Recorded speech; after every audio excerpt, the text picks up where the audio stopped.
Taking a look at the TAURUS 85 ULTRA-LITE and 38 Special Plus P.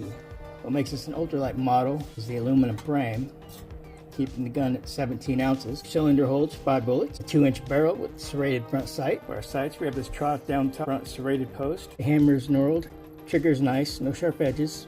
The length of the gun is 6.5 inches, height 4.3 inches, width 1.34 inches. I really like the grip, it's well thought out. Palm swells on either side. Get a thumb shelf on both sides. There's also a little notch at the bottom, something to rest on. Cylinder yoke locking stud.